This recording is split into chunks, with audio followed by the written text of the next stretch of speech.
आप सभी सुनने वालों को मेरा नमस्कार हो। आज मैं आपको समुद्र मंथन के बारे में संक्षिप्त कहानी बताऊंगा कि समुद्र मंथन क्यों हुआ और उसमें क्या क्या निकला। ये सब आपको आज बताता हूं संक्षिप्त में।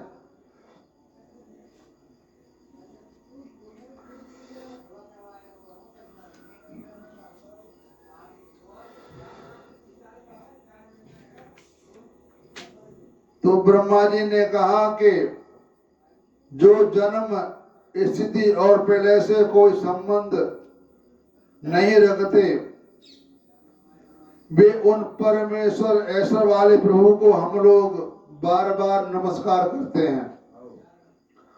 पुरुषोत्तम अपना कल्याण चाहने वाले साधक वेदोक्त और पांच रोक्त विधि से आपकी इसी स्वरूप की उपासना करते हैं। मुझे भी रचना वाले प्रभु आपके इस विश्वमय स्वरूप में मुझे समस्त देवगणों के सहित तीनों लोक दिखाई दे रहे हैं। आप में ही पहले यह जगत लीन था, मध्य में भी यह आप में स्थित है और अंत में भी यह पुनः आप में ही लीन हो जाएगा। आप स्वयं कारण से परे परम स्वतंत्र हैं। आप ही इस जगत के आदि अंत और मध्य है। वैसे ही जैसे घड़े का आदि मध्य और अंत मिट्टी है, आप अपने ही आश्रय रहने वाले अपनी माया से इस संसार की रचना करते हैं। इसमें फिर से प्रवेश करके अंतर्यामी के रूप में विराजमान होते हैं।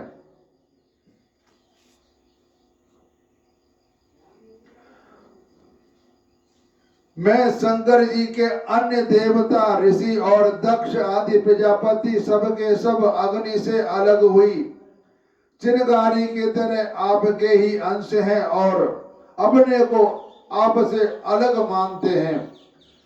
ऐसी स्थिति में आप ही दीजिए, आप जैसा स्वयं कर भी लीजिए। तो सुखदेव जी कहते हैं कि ब्रह्मा आदि देवताओं ने इस प्रकार स्तुति करके अपनी सारी इंद्रियों रोक ली और सब बड़ी सावधानी के साथ हाथ जोड़कर खड़े हो गए।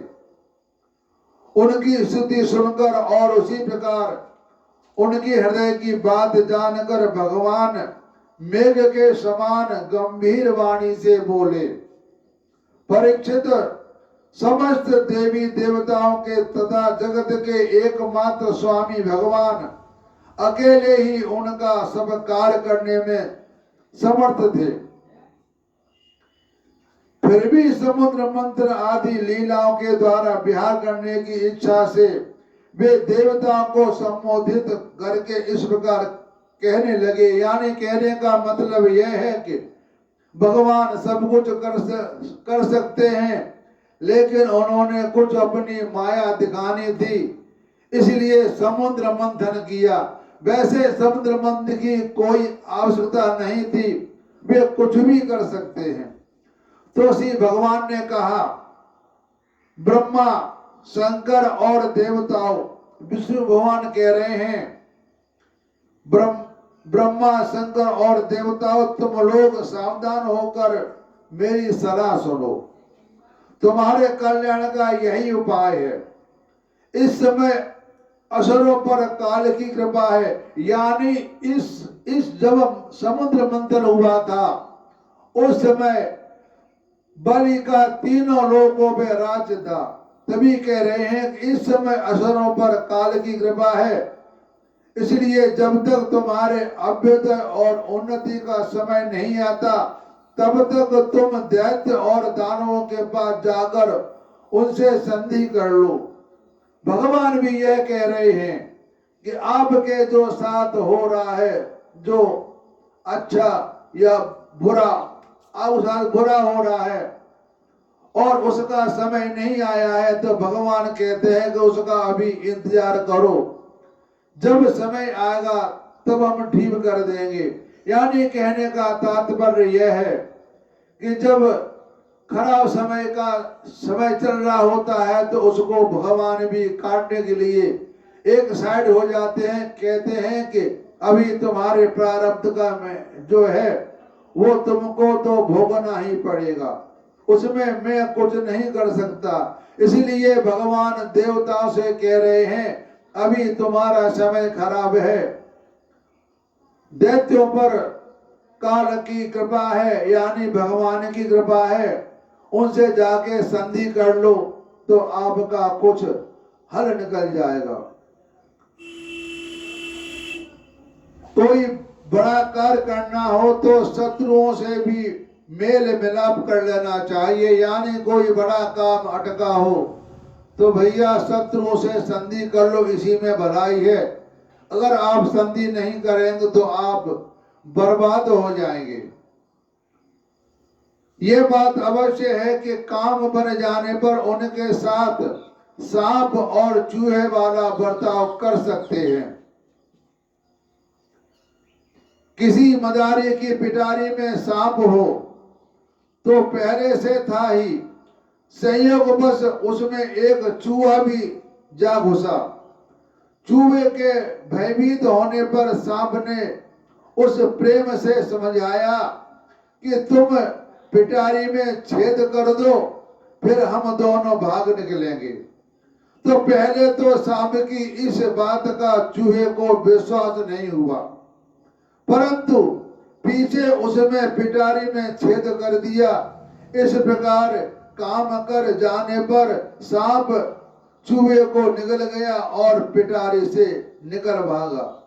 यानी कहने का मतलब है कि जब संकट में फंस जाए तो भैया शत्रु से संधि कर लो और अपना काम करके चलते बनो, जैसे सांप ने किया। पहले क्षीर सागर में सब प्रकार के घास, तिनके, लताएं और औषधियां डाल दो। फिर तुम लोग मंदराचल की मथानी और बासुक नाग की नेति बनाकर मेरी सहायता से समुद्र का मंथन करो। अब आलस्य और प्रमाद का समय नहीं है। देवताओं विश्वास रखो, दैत्यों को तो मिलेगा केवल श्रम और कलेश, परंतु फल मिलेगा तुम ही लोगों को। कहने का तात्पर्य यह है कि दैत्यों को तो मेहनत करनी पड़ेगी और कलेश करने पड़ेगा, लेकिन फल तुमको ही मिलेगा। देवताओं असुर लोग तुमसे जो चाहे सब स्वीकार कर लो, शांति से सब काम बन जाते हैं। क्रोध करने से कुछ नहीं काम बनता, सारे काम बिगड़ जाते हैं। क्रोध सबसे बड़ा हमारा शत्रु है। क्रोध मत करो, बिगर क्रोध के बना काम कर लो, क्योंकि क्रोध में आदमी होश खो बैठता है। पहले समुद्र से कालकूट विष निकलेगा, उसे डरना नहीं। भगवान कह रहे हैं देवताओं से कि पहले समुद्र मध्य में विष निकलेगा, उससे तुम डरना नहीं। और किसी भी वस्तु के लिए कभी भी लोभ नहीं करना। पहले तो किसी वस्तु की कामना ही नहीं करना चाहिए, परंतु यदि कामना हो और वह पूरी न हो तो क्रोध तो करना ही नहीं चाहिए, क्योंकि कामना करने से हमारी इच्छाएं बढ़ती हैं। एक इच्छा पूरी होती है, दूसरी इच्छा खड़ी हो जाती है। तो भगवान कह रहे हैं कि कामना मत करो, धैर्य रखो, शांति रखो। काम नहीं बनता है तो क्रोध मत करो, लगे रहो। क्या मुन्ना भाई, लगे रहो। एक दिन तो हमारी नाव किनारे पर आ ही लगेगी। अपने आप में साहस मत हारो, लगे रहो। तो सुखदेव जी कहते हैं कि देवताओं को ये आदेश देकर पुरुषोत्तम भगवान उनके बीच में अंतर्ध्यान हो गए। वे सर्वशक्तिमान एवं परम स्वतंत्र जो ठहरे, उनकी लीला का रहस्य कौन समझ सकता है कि कब क्या कर रहा है, ये समझ से बाहर है। उनके चले जाने पर ब्रह्मा और शंकर ने फिर से भगवान को नमस्कार किया और ये अपने अपने लोगों को चले गए। इसके बाद इंद्र आदि देवता राजा बलि के पास गए। देवताओं को बिना अस्त्र शस्त्र के सामने आते देख दैत्य सेनापतियों के मन में बड़ा क्षोभ हुआ। उन्होंने देवताओं को पकड़ लेना चाहा, परंतु दैत्यराज बलि संधि और विरोध के अवसर को जानने वाले एवं पवित्र कीर्ति से संपन्न थे। बाली महाराज बहुत समझदार थे। वो ब्राह्मणों को दान देते थे, भगवान की हमेशा तत्पर पूजा करते थे, रहते थे। तो बाली ने उनका सम्मान किया। उन्होंने दैत्यों को वैसा करने से रोक दिया कि इनको मत मारो। जब देवता दैत्यों के पास गए तो कुछ उसमें बैठे होते हैं दैत्य लोग, वो उनको मारने के लिए दौड़ पड़े। तो बलि ने कहा कि इनको मारो मत, इनको आने दो, जो बात होगी सो बैठकर करेंगे। बुद्धिमान इंद्र ने बड़ी मधुर वाणी से समझाते हुए राजा बलि से ये सब बातें कही, जिनकी रक्षा स्वयं भगवान ने उन्हें दी थी। यह बात दैत्यराज बलि को जच गई। वहां बैठे हुए दूसरे सेनापति संबर, अरिष्टनेम और त्रिपुर निवासी असुरों को भी यह बात बहुत अच्छी लगी। तब देवता और असुरों ने आपस में संधि समझौता करके मित्रता कर ली और परीक्षित ये सब मिलकर अमृत मंथन के लिए उद्योग करने लगे। इसके बाद उन्होंने अपने शक्ति से मंदराचल पर्वत को उखाड़ अपने अपने बल का घमंड भी था, परंतु एक तो वह मंदरा पर्वत ही बहुत भारी था और दूसरे उसे ले जाना बहुत दूर था। इससे द्वंद्व बलि और आदि सब के सब हार गए। सब जब ये किसी प्रकार भी मंदराचल को आगे न ले जा सके तो तब विवश होकर उन्होंने उसे रास्ते में ही पटक दिया। वो सोने का पर्वत मंदराचल बड़ा भारी था। गिरते समय उसने बहुत से देवता और दानवों को चकनाचूर कर दिया। उन देवता और असुरों के हाथ, कमर और कंधे टूट गए थे, मन भी टूट गया। उनका उत्साह भंग हुआ देख गरुड़ पर चढ़े हुए भगवान सहसा वहीं प्रकट हो गए। उन्होंने देखा कि देवता और असुर पर्वत के गिरने से पिस गए हैं, अतः उन्होंने अपनी अमृतमयी दृष्टि से देवताओं को इस प्रकार जीवित कर दिया मानो उनके शरीर में बिल्कुल चोट ही नहीं लगी। फिर देवता और असुरों के साथ उन्होंने एक हाथ से उस पर्वत को उठाकर गरुड़ पर रख लिया और स्वयं भी सवार हो गए। फिर देवता और असुरों के साथ उन्होंने समुद्र तट की यात्रा की। परीक्षिराज गरुड़ ने समुद्र के तट पर पर्वत को उतार दिया। फिर भगवान ने विदा करने पर गरुड़ जी वहां से चले गए। तो सुखदेव जी कहते हैं कि परीक्षित, देवता और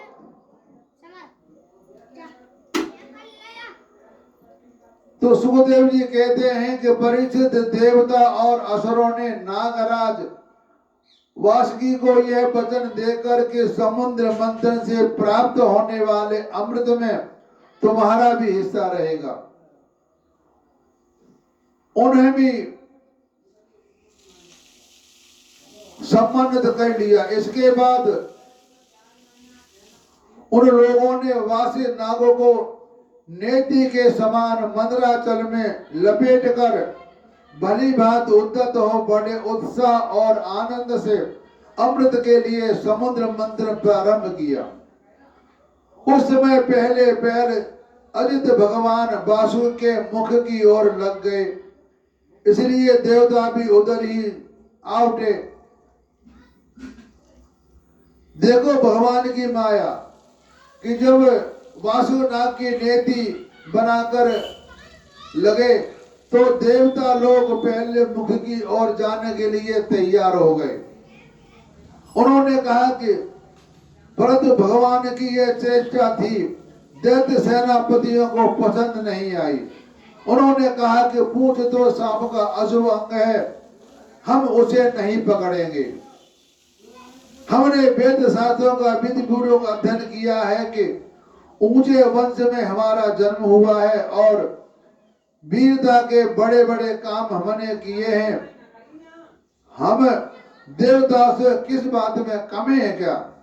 यह कहकर वे लोग चुपचाप एक और खड़े हो गए। उनकी है मनोवृत्ति देखकर भगवान मुस्कुरा कर वासुकी का मुंह छोड़ दिया और देवताओं के साथ उन्होंने पूंछ पकड़ ली। इस प्रकार अपना अपना स्थान निश्चित करके देवता और असुर अमृत प्राप्ति के लिए पूरी तैयारी से समुद्र मंथन करने लगे और नीचे कोई आधार न होने के कारण मंदराचल समुद्र में डूबने लगा।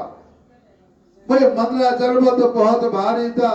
जब उन्होंने मंथन चालू किया तो मंदराचल पर्वत में डूबने लगा। इस प्रकार अत्यंत बलवान देव के द्वारा अपना सब किया कराया मिट्टी में मिलते देख उनका मन टूट गया। जब हम मंथन कर रहे थे तो पर्वत नीचे जाने लग गया, तो देवताओं के हौसले टूट गए कि अब मंथन कैसे होगा। सबके मुंह पर उदासी छा गई। उस समय भगवान ने देखा कि यह तो विदराज की करतूत है, इसलिए उन्होंने उसके निवारण का उपाय सोचकर अत्यंत विशाल एक विचित्र कच्छप का रूप धारण किया और समुद्र के जल में प्रवेश करके मंदराचल को ऊपर उठा लिया। भगवान की शक्ति अनंत है, वे संत संकल्प है, उनके लिए यह कौन सी बड़ी बात थी। देवता और असुर ने देखा कि मंदराचल तो ऊपर उठ आया है, तब वे फिर से समुद्र मंथन के लिए उठ खड़े हो गए। उस समय भगवान ने जम्बू द्वीप के समान 1,00,000 योजन फैलती हुई अपनी पीठ पर मंदराचल को धारण कर रखा था। एक योजन में 4 कोस होते हैं, यानी 400 कोस का वह पर्वत था जिससे मंथन कर रहे थे। तो परीक्षित जब बड़े बड़े देवता और असुरों ने अपने बाहुबल से मंदराचल को प्रेरित किया, तब वह भगवान की पीठ पर घूमने लगा। यानी नीचे भगवान की पीठ थी, कच्छप का अवतार लेकर के वे इसके जाके नीचे बैठ गए थे। अनंत शक्तिशाली आदि कच्छप भगवान को उस पर्वत का चक्कर लगाना ऐसा जान पड़ता था मानो कोई उनकी पीठ खुजला रहा हो। यानी जैसे हमारे कोई हमें पीठ में खुजलाए, तो इसी तरह भगवान को उनका बोझ नहीं लगा। उन्होंने ऐसा लगा कि मेरी पीठ को कोई खुजला रहा है। साथ ही समुद्र मंथन संपन्न करने के लिए भगवान ने असुरों में उनकी शक्ति और बल को बढ़ाते हुए असुर रूप से प्रवेश किया। वैसे ही उन्होंने देवताओं को उत्साहित करके हुए उनमें देव रूप से प्रवेश किया और वासुकी नाग में निद्रा के रूप से। इधर पर्वत के ऊपर शंकर, इंद्र आदि उनकी स्तुति और उनके ऊपर पुष्पों की वर्षा करने लगे। इस प्रकार भगवान ने पर्वत के ऊपर उसको दबा रखने वाले रूप में नीचे उसके आधार, कच्छप के रूप में देवता और असुरों के शरीर में उनकी शक्ति के रूप में, पर्वत में दृढ़ता के रूप में और नेति बने उस वासुक नाग में निद्रा के रूप में, जिससे उसे कष्ट न हो, प्रवेश करके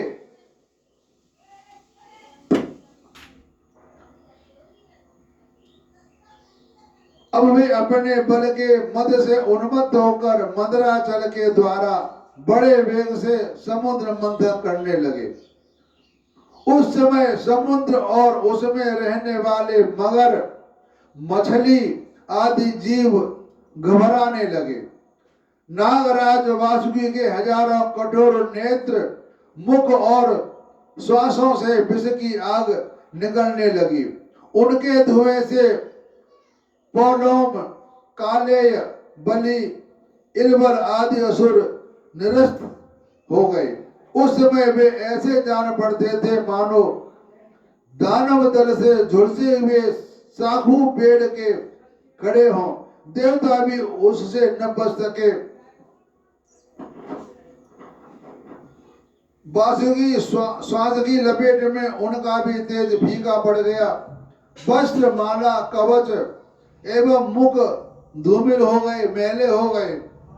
उनकी यह दशा देखकर भगवान के प्रेरणा से बादल देवताओं के ऊपर वर्षा करने लगे और वायु समुद्र की तरंगों का स्पर्श करके शीतलता और सुगंध का संचार करने लगे। इस प्रकार देवता और असुरों के मंथन करने पर भी जब अमृत न निकला, तब स्वयं अजित भगवान समुद्र मंथन करने लगे। मेघ के समान सांवले शरीर पर सुनहला पीतांबर, कानों में बिजली के समान चमकते हुए कुंडल, सिर पर लहराते हुए घुंघराले बाल, नेत्रों में लाल लाल रेखाएं और गले में बनमाला सुशोभित हो रही थी। संपूर्ण जगत को अभय दान करने वाले अपने विश्व विजयी भुजदंडों से वासुक नाव को पकड़कर तब कूर्म रूप से पर्वत की धारण कर जब भगवान मंदराचल की मदनी से समुद्र मंथन करने लगे, उस समय वे दूसरे पर्वतराज के समान बड़े ही सुंदर लग रहे थे। मतलब ये फिर उसके बाद अजित भगवान ने ये कार्य कर रहे हैं मंथन का। जब उसमें कुछ नहीं निकला, तब जब अजित भगवान ने इस प्रकार समुद्र मंथन किया, तब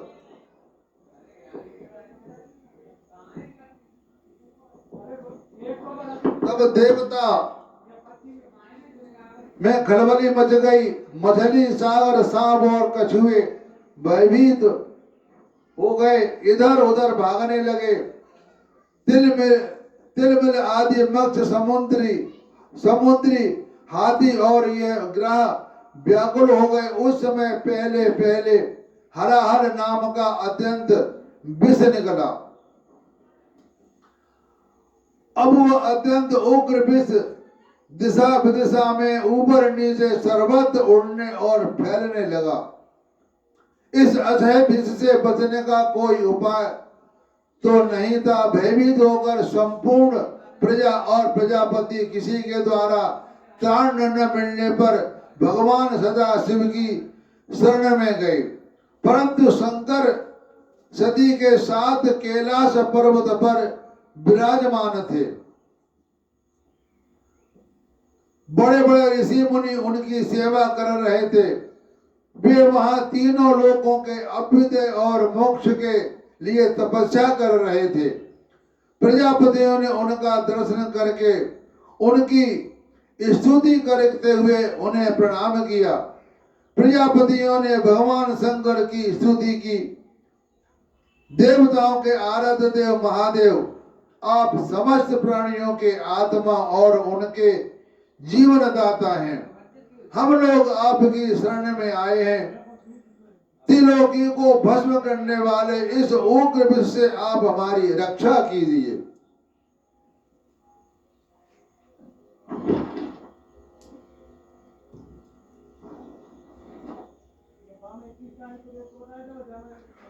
सारे जगत को बांधने और मुक्त करने में एकमात्र आप ही समर्थ हैं। इसलिए विवेकी पुरुष आपकी ही आराधना करते हैं, क्योंकि आप शरणागत की पीड़ा नष्ट करने वाले एवं जगत गुरु हैं। प्रभु, अपनी गुणमयी शक्ति से इस जगत की सृष्टि सिद्ध और प्रलय के करने के लिए आप अनंत एक रस होने पर भी ब्रह्मा, विष्णु, शिव आदि नाम धारण कर लेते हैं। आप स्वयं प्रकाश हैं।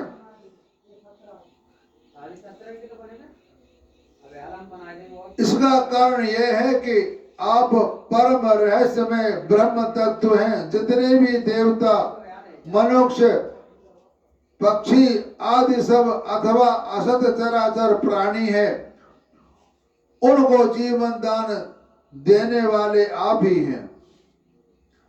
आपके अतिरिक्त सृष्टि भी और कुछ नहीं है, क्योंकि आप आत्मा हैं। अनेक शक्तियों के द्वारा आप ही जगत रूप में प्रतीत हो रहे हैं, क्योंकि आप ईश्वर हैं। आप ही जगत के आदि कारण, महतत्व और त्रिविध अहंकार हैं। आप ही प्राण, इंद्रिय, पंच महाभूत तथा शब्द आदि विषयों के भिन्न भिन्न स्वभाव और उनके मूल कारण हैं। आप स्वयं प्राणियों की वृद्धि और ह्रास करने वाले काल हैं। आप उनका कल्याण करने वाले यज्ञ हैं एवं सत्य और मधुर वाणी है। धर्म भी आपका ही स्वरूप है। आप परम ज्योतिर्मय स्वरूप ब्रह्म है। उसमें न तो रजोगुण, तमोगुण और सत्वगुण है और न किसी प्रकार का भेदभाव हो। आपको, उस स्वरूप को सारे लोकपाल, यहाँ तक कि ब्रह्मा, विष्णु और देवराज इंद्र भी नहीं जान सकते।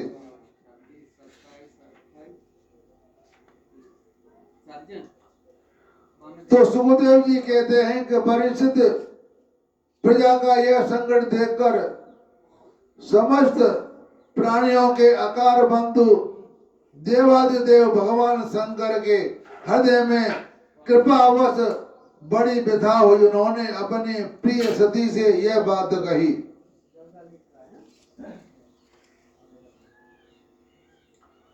शिव जी ने कहा कि देवी, यह बड़े खेद की बात है। तुम सही समुद्र मंथन से निकले हुए कालकूट विष के कारण प्रजा पर कितना बड़ा दुख पड़ा है। ये बेचारे किसी प्रकार अपने प्राणों की रक्षा करना चाहते हैं। इस समय मेरा यह कर्तव्य है कि मैं इन्हें निर्भय कर दूं। जिनके पास शक्ति सामर्थ्य है, उनके जीवन की सफलता इसी में है कि दीन दुखियों की रक्षा करे। यानी किसी के पास कोई ताकत है पैसे की या शरीर की, तो उसको चाहिए कि एक असहाय आदमी की पैसे से या शरीर से उसकी रक्षा करे, उसको हर तरह से दुखों को दूर करना चाहिए। सज्जन पुरुष अपने क्षण भंगुर प्राणों की बलि देकर भी दूसरे प्राणियों के प्राण की रक्षा करते हैं। कल्याणी अपने ही मोह की माया में फंसकर संसार के प्राणी मोहित हो रहे हैं और एक दूसरे से बैर की गांठ बांधे बैठे हैं।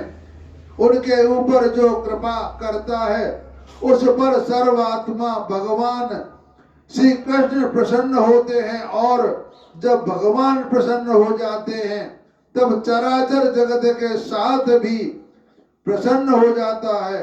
इसलिए अभी अभी मैं इस विष को भक्षण करता हूं, जिससे मेरी प्रजा का कल्याण हो। तो सुखदेव जी कहते हैं कि विश्व के जीवनदाता भगवान शंकर इस प्रकार सती देवी से प्रस्ताव करके उस विष को खाने के लिए तैयार हो गए।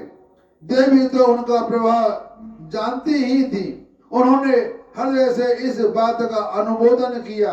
भगवान शंकर बड़े दयालु, बड़े कृपालु हैं। उन्हीं की शक्ति से समस्त प्राणी जीवित रहते हैं। उन्होंने उस तीक्ष्ण हलाहल विष को अपनी हथेली पर उठाया और भक्षण कर लिया। यह विष जल का पाप मल था। उसने शंकर जी पर भी अपना प्रभाव प्रकट कर दिया। उसके कंठ नीला पड़ गया, परंतु वह तो प्रजा का कल्याण करने वाले भगवान शंकर के लिए पूर्ण रूप हो गए। तब से इन महादेव का नाम नीलकंठ महादेव पड़ गया, जो कि हिमालय पहाड़ पर है, हरिद्वार के ऊपर नीलकंठ महादेव। तो परोपकारी सज्जन प्राय प्रजा का दुख टालने के लिए स्वयं दुख झेला ही करते हैं, परंतु यह दुख नहीं है, यह तो सबके हृदय में विराजमान भगवान की परम आराधना है। देवादिदेव भगवान शंकर सबकी कामना पूर्ण करने वाले हैं। उनका यह कल्याणकारी अद्भुत कर्म सुनकर संपूर्ण प्रजा दक्ष कन्या सती ब्रह्मा जी और स्वयं विष्णु भगवान भी उनकी प्रशंसा करने लगे। जिस समय भगवान शंकर विषपान कर रहे थे, उस समय उनके हाथ से थोड़ा सा विष टपक पड़ा था।